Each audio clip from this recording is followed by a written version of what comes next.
Мыйзамдар ар дайым өзгөртүлүп турат. Коомчулукту социалдык түйүндөрдө эки жаат кылып талашып тартыштырган кодекстердин айланасында кабалды бир сөз менен ушинтип сыпаттаса болот.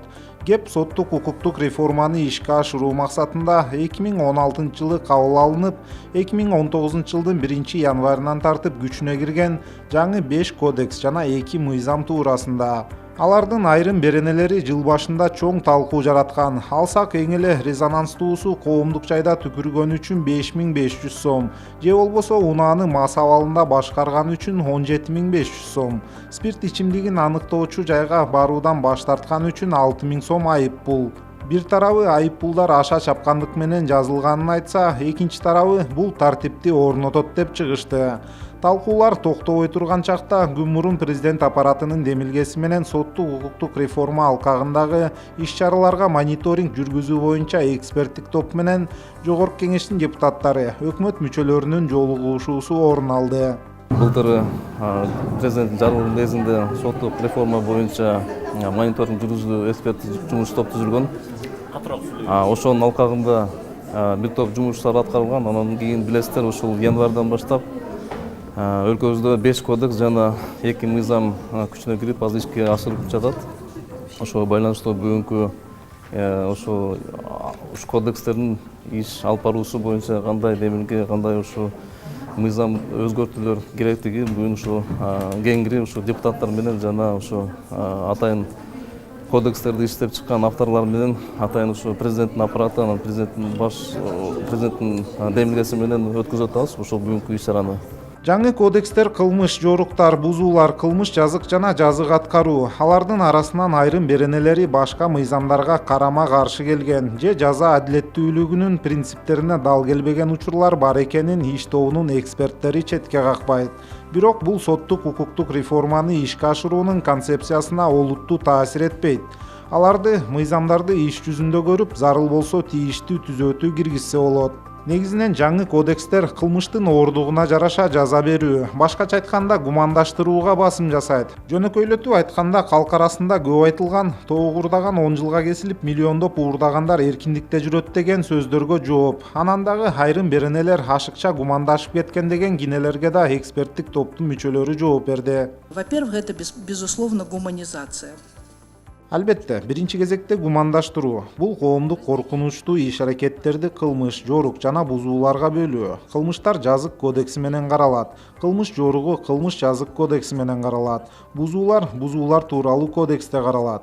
Мисалы, бир адам светофордун кызыл жарыгынан өттү дейли. Анда жоопкерчилик жол эрежесин бузуу боюнча болот. Эгер кызыл жарыктан өтүп, анан дагы жабырлануучу анча оор эмес жараат алса, анда жоопкерчилик башка кодекс менен. Эгер жабырлануучунун саламаттыгына оор залака келсе, анда жоопкерчилик кылмыш кодекси менен каралат. Жол кырсыгы катталып, оор залака болсо, анда бир нече берене менен жоопкерчилик каралат. Башкача айтканда, бул бир нече кылмыштын бириктирилиши, а бул болсо жетиштүү катаал жазаны карайт. Жаңы кодекстер укук коргоо органдарынын, судьялык корпустун, көзөмөлдөөчү органдын иш тартибин өзгөртөт. Эксперттер белгилегендей, башкысы адамдардын укуктары жана эркиндигине өзгөчө көңүл бурулат. Бул максатка жетүү үчүн соттордун ыйгарым укуктарына чектөө киргизилип, айрым жаңы институттар киргизилет. Судья, который избирает меру пресечения заключения. Баш коргоо чарасын кабыл алган судья 99-жылдагы жазык кодекси боюнча соттук териштирүү учурунда ага карата соттук кароо да жүргүзө алчу. Мында кармалган адамды кылмыш жасоого айыптоого судьяда кызыкчылык жокпу. Анткени ал өзү камакка алуу баш коргоо чарасын берген да. Андыктан тергөөчү судья деген жаңы процессуалдык фигура пайда болуп атат. Тергөө судьясы бир нече процессуалдык иш-аракет жүргүзөт. Мисалы, кармалуунун мыйзамдуулугу, тинтүүгө уруксаат берүү жана башкалар. Бул соттук өндүрүшкө чейин каралат. Соттук укуктук реформа комплекстүү түрдө ишке ашырылууда. Мунун бир багыты катары кылмыштар жана жоруктардын бирдиктүү реестрин айтса болот. Бул тутум январдан баштап иштөөдө. Баардык жорук жана кылмыштар бул реестрге кирип, тигилже бул мыйзам бузуу боюнча укук коргоо органдары тарабынан кандай иштер жүргүзүлүп жатканын көзөмөлдөп турууга мүмкүнчүлүк берет. Уголовная правовая статистика в Кыргызстане никогда не была общей. Всегда у МВД была своя статистика. Укук коргоо органдарында статистика ар бир орган органда өзүнчө болуп келген. ИИМдики өзүнчө, прокуратурада өзүнчө, соттордо өзүнчө статистика. Эми бирдиктүү реестрдин максаттарынын бири жалпы кылмыш укуктук статистиканы алуу. Бул өлкөдөгү кылмыштуулуктун абалын так объективдүү көрүүгө, бул жааттагы мамлекеттик саясатты калыптандырууга жардам берет. Мындан сырткары коррупциялык иштердин азайышы, кылмыш процессин баштан аяк көзөмөл кылуу. Кийинчерээк биз санариптештирүүнүн алкагында кылмыш иштерин электрондук кыла алабыз. Ошол эле учурда бир катар талкуудан өтүп кабыл алынганына карабай, айрым беренелер дагы деле маселе жаратып жатканы жыйында белгиленди. Бул мыйзамдар биринчи кезекте адамдын кадыры, адамдын баркы, адамдын укугун коргоого багытталган реформа. Мына 137 статья. Склонение к самоубийству. Санкция наказывается лишением 2 жыл. Подмена ребенка. Бирөөнүн оорулуу баласын жаңы төрөлгөндө. Дени сак балага алмаштырып койсо, штраф. Бул это эң бесчеловечный, эң жестокий, эң мындай жаман кылмыш да. Здесь все написано как альтернативное наказание. Дается же ведь еще и лишение свободы. Мы же перешли в концепции от абсолютно определенных санкций к относительно определенным санкциям. То есть даем право суду выбрать, и наказание не связано с лишением свободы. Же дагы бир кылмыш, мал уурулук. Депутаттар аны жаңы кодекстерден тапкан эмес. Анын асыл тукумдуулугу же башкасы таптакыр асман менен жердей болгон учурлар бар. Ушул боюнча кандай ой пикирдесиздер? Ал деле бул адамдын мүлкү, ошо мүлкүнүн баасына жараша тергелет. Анан ал сот чечим менен кайтарып берилет. Ошондуктан мен силерге мына эксперт топтун атынан айтып кетет элем. Бул чоң мыйзамдар да бар, кемчиликтери бар. Биз өзүбүз билебиз ал кай жерде болуп кеткен. Бул процесс. Бул бара-бара оңоло турган нерсе. Эң башкысы бул кодекстеги концепция. Эксперттик топтогуларда, жогорку кеңештин депутаттары да кодекстер учур талабына жараша иштелип чыкканын, бирок айрым беренелери өзгөртүүлөрдү талап кылаарын белгилешти. 100%-дан бир 20% келишпестиктер бар. Ал жерде карама-каршылыктар бар.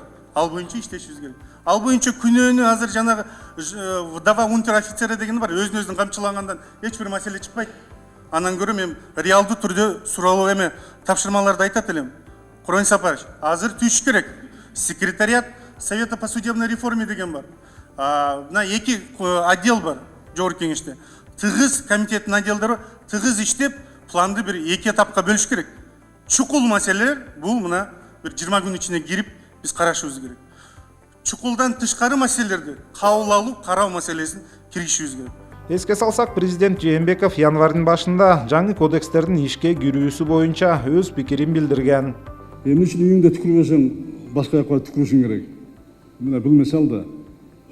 Мына азыр штрафтарга, мына каршы чыгып атпай көп штрафтарга дагы. Мына миңдеген кишилер өлүп атат, жаш балдар өлүп атат.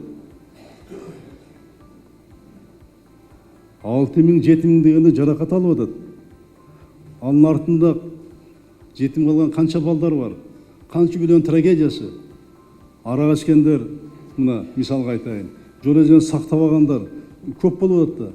Ремень тагып койгон эмнеси кыйын? Ал өмүрүн сактайт. Мисалга айтам да.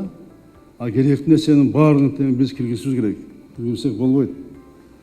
Эми бул реформанын баары тең эле жыйынтыктап айтканда, бул эл талап кылган адилдикти орнотуу. Эл талап кылган адилдикти орнотуу. Эң негизги максат ушул эле. Кемчилик болсо анын баягы реформанын жүрүшүндө алардын баарын тең алып салабыз.